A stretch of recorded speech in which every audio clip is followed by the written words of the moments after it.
This is CBC Here and Now.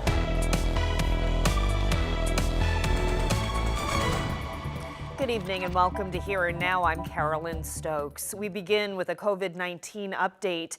2 more people have died in the province since yesterday. That makes 7 deaths due to COVID-19 this week. A man in his 70s died in the Central Health region. The other death is a man in his 90s in the Western region. A total of 52 people have died as a result of the virus. There are now 22 people in hospital, and 9 of those patients are in critical care. Public Health is reporting 267 new confirmed cases since yesterday. Well, the MP for St. John's East is calling for united support on the Bay du Nord project. This after CBC Radio Canada reported that Justin Trudeau's cabinet is divided over approval of the project.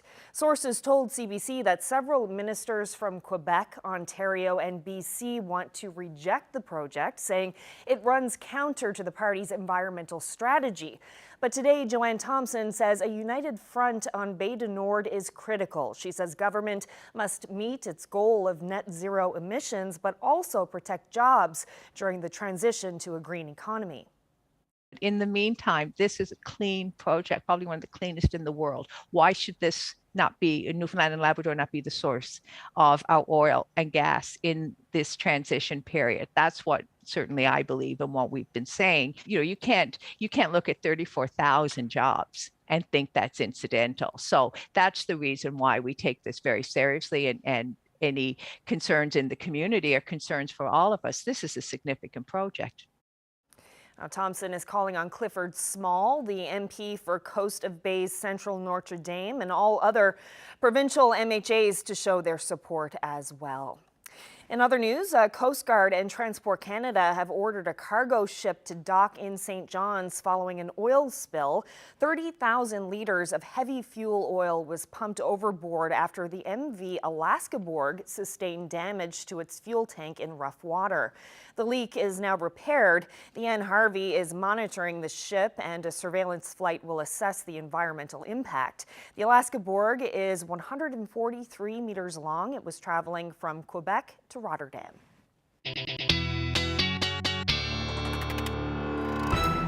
Another beautiful spring-like day out there across the province. At least it's the way it started up across Labrador. Let's take a look at what's going on. So we do have all that warm air out ahead of that cold front. In behind that is where some of that colder air, and we're talking about Nain here because temperatures this morning were about -1 and then dropped like a rock this afternoon down to -10. Those temperatures are starting to drop down, nearing the -20s, and as we head through the night tonight, that's exactly where they're going to sit. Should see a low into the mid-20s. And then some colder Arctic air will move in. Very cold wind chill Saturday night into Sunday morning for Lab West. I'll have all the details on the forecast coming up. Thanks, Ashley. Well, CBC News has learned the head of this province's Centre for Health Information has been let go.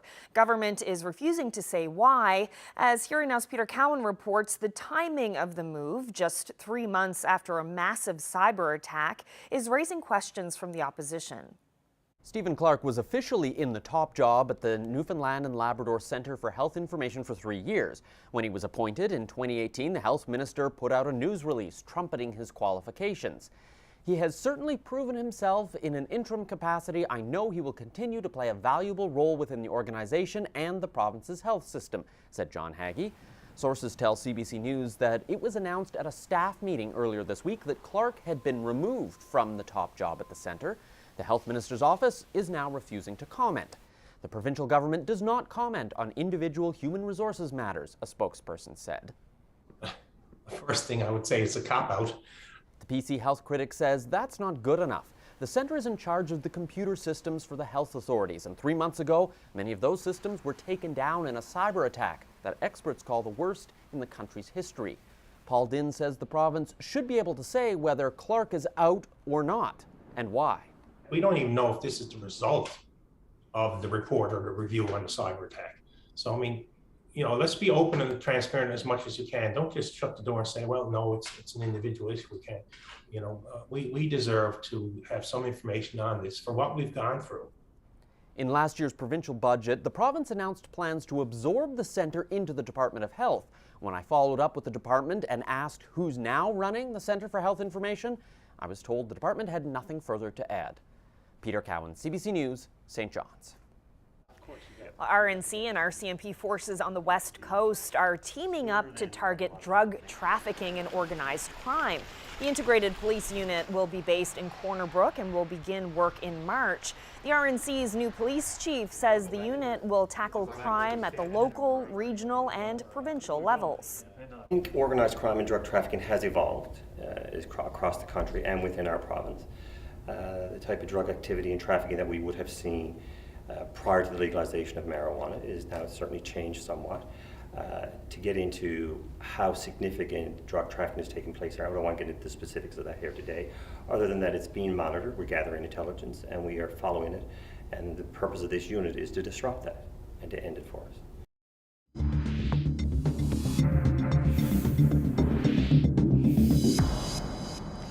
It has been 1 year since the complete and utter chaos of our last provincial election.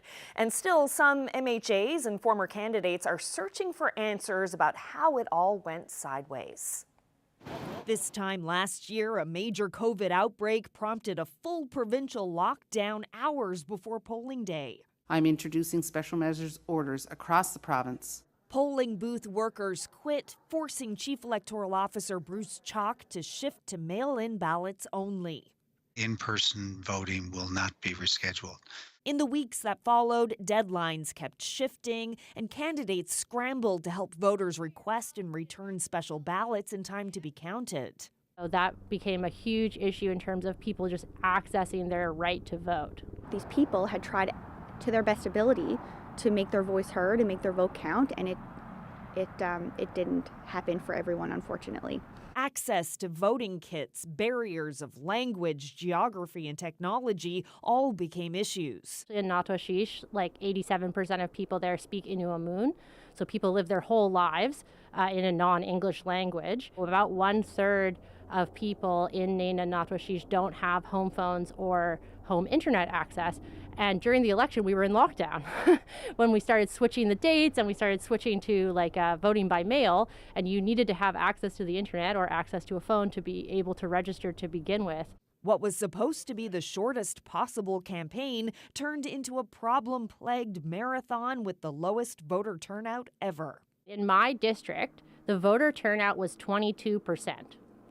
The voter turnout in 2019 was 50%. Of course, we know there were all kinds of irregularities that occurred in the last provincial election. Some of the things that happened would really leave you shaking your head, to say the least. I personally just kind of want to know what happened. Was there a plan in the event of an outbreak? Some former candidates and current MHAs still have questions.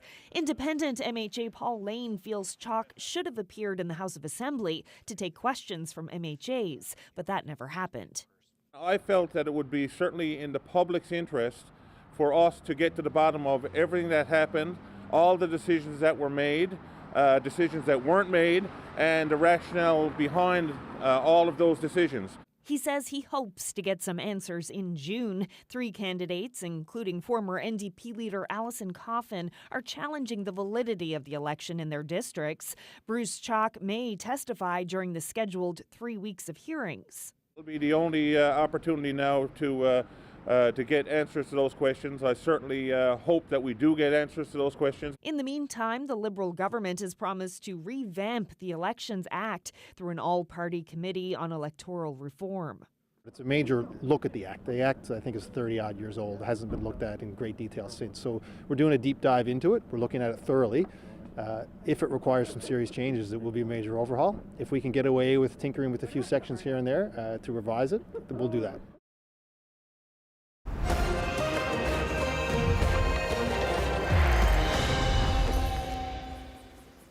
This could be for the win.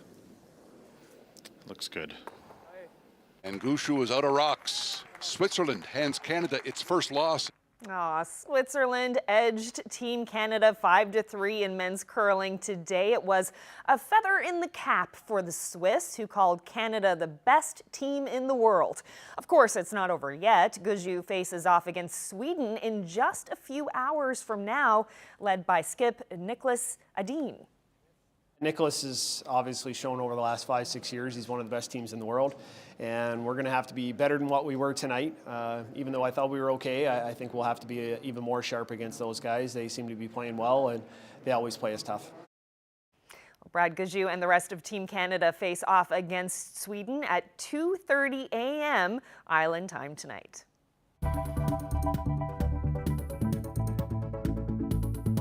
Well, if you're not a fan of snow, you've certainly liked the weather over the last couple of days, but it looks like by Monday we may see some snow for eastern Newfoundland. I'll break the full forecast down coming up. Well, you don't need snow to skate in St. John's. The Loop at Bannerman Park will be letting more people on the ice based on current public health guidelines. As many as 80 people are now allowed to skate each session. Those run every hour for 50 minutes. The Loop is open daily from 10 to 10, weather permitting.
This weather update is brought to you by the NL 511 app. Know before you go. Check road conditions, highway cameras, and the Provincial Plow Tracker with the NL 511 app.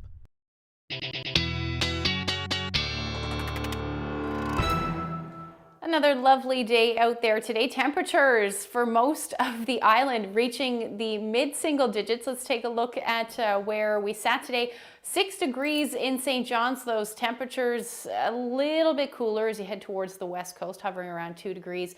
And then all of that milder air even up through Makkovik, Cartwright, Happy Valley, Goose Bay, all above zero this afternoon. And those temperatures now, though, as that cold front, like I showed you a little bit earlier, is moving through, those temperatures are starting to drop down to -11 for Happy Valley, Goose Bay, and then temperatures across the island as well, -1 in Corner Brook. And as we head through the night tonight, those temperatures are actually going to dip even more, particularly for the Northern Peninsula, -13 for St. Anthony tonight, and then -9 for Corner Brook. Now temperatures are going to stay pretty mild for St. John's at -1, but the winds will be out of the west anywhere from 20 to 40 kilometers per hour.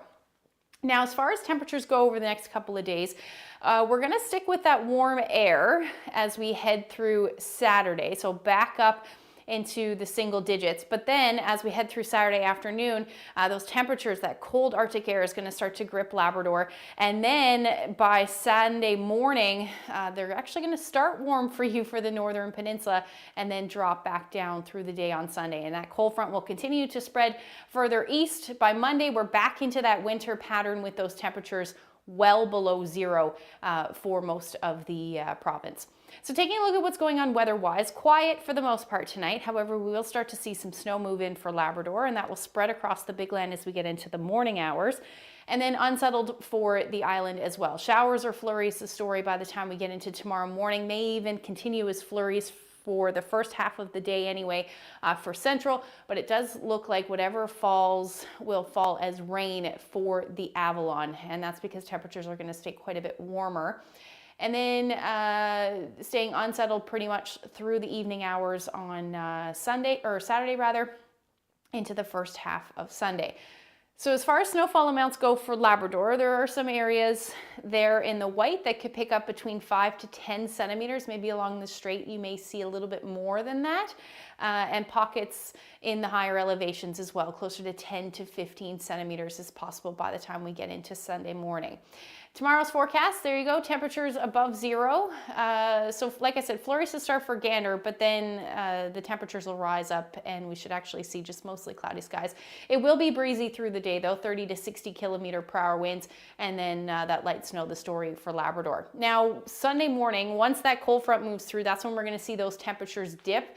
And it's going to take a while for it to happen across the Avalon. So temperatures actually for most of the day should hover around 7 degrees with a mix of sun and cloud. And then the temperatures will drop as we head into the evening and overnight hours. But again, that cold air returning for Labrador, only reaching high near -25 for Lab City. And then the flurry activity will continue for the West Coast, same thing for the Northern Peninsula. Watching the potential for a storm on Monday. Now there's lots of disagreement. You can see the two lows there.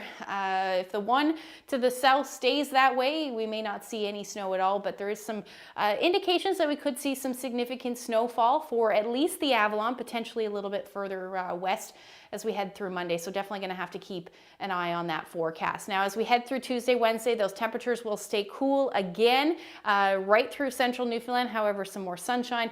Flurries, the story for western Newfoundland through the midweek next week. Nice stretch of weather for eastern Labrador and a few flurries possible for the west. Take a look at this shot. A nice day for a boil up. Vanessa shared that photo with me.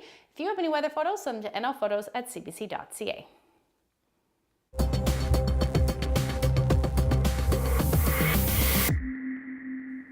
What role does climate change play in community development and design? That was a conversation this week on CBC Radio's Crosstalk.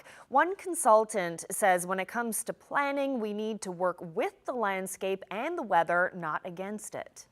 Action is about long-term planning.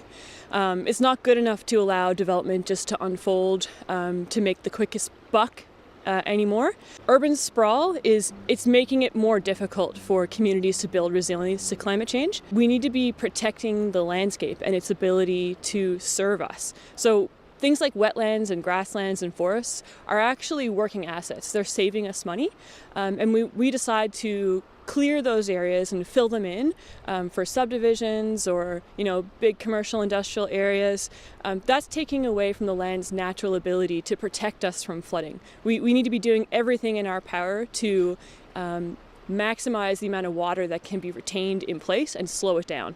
Like, water does not care about how much money we've spent on subdivisions or arterial roads. All water cares about is gravity and how quick it can get to the sea. So we need to wrap our heads around that. I think it's just really important to think about the fact that municipalities don't have a lot of money to play with. They have to be really careful about how they invest tax dollars, how they make choices about what to do with grant money. I think the most important thing that a municipality can do is look at the municipal plan, look at the development regulations, try to find out ways that it can incentivize the right kind of development, resilient development. Municipalities really have to think about, if you're going to build a road or you're going to allow homes to be constructed in a certain area, or you're going to change the landscape in some way that will affect how water moves through the land, what's going to happen downstream from there? What kind of damage can be expected further away from that area? Municipalities really need to be thinking about the big picture and how they can work with the landscape and start building in places that are low risk.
Let's find out who's celebrating. Happy 53rd anniversary to Stan and Patricia Lundrigan of Bay Bulls. Congratulations to Marge and Edgar Greeley, who are celebrating 66 years of marriage.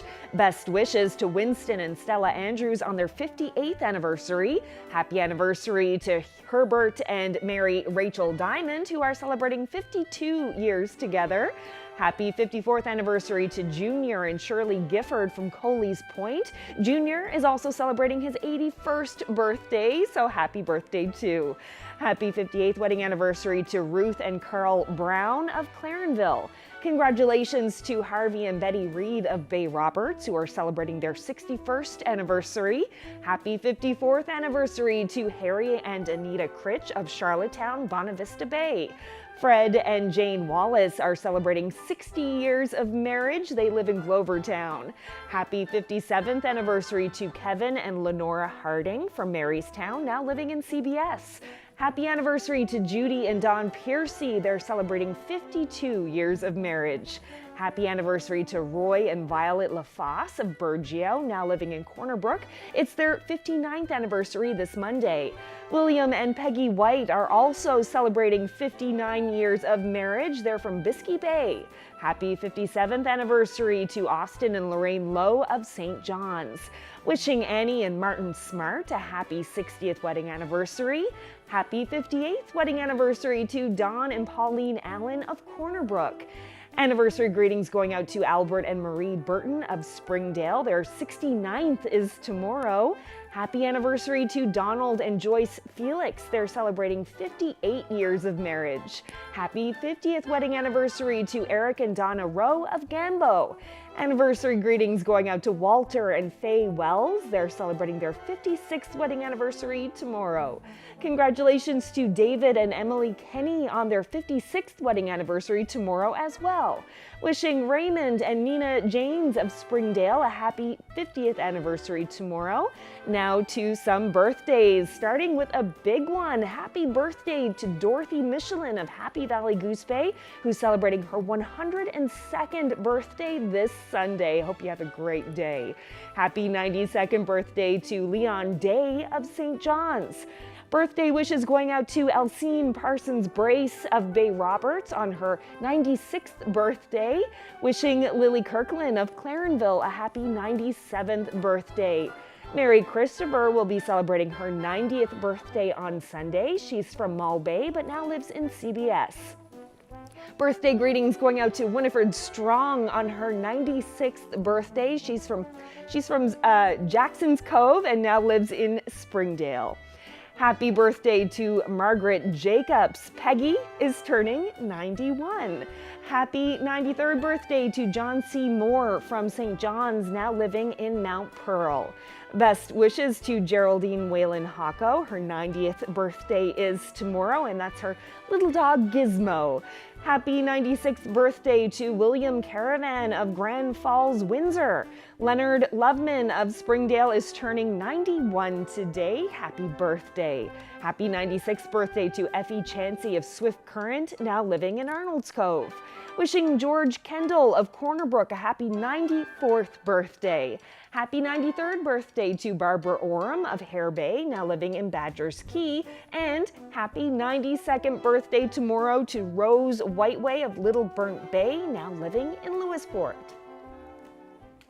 Another fine crowd. Congratulations once again. Well, Monday is Valentine's Day, and an animal shelter has come up with a very unique gift idea for that someone who may not be so special anymore. Asking for people to make a donation to the Prince Albert SPCA, and in place of that donation, we'll also ask you to give us a name of an ex, or maybe it's a family member or a friend or somebody that you would like to put their name in a cat's litter box. So we'll put the name in the litter box, and we will let our adoptable cats do their business. Pretty creative. The SPCA in Prince Albert says the fundraiser is all in good fun and for a good cause. Donations raised will help cover food and medical costs for the animals. Pretty cute. I think I would prefer flowers, though.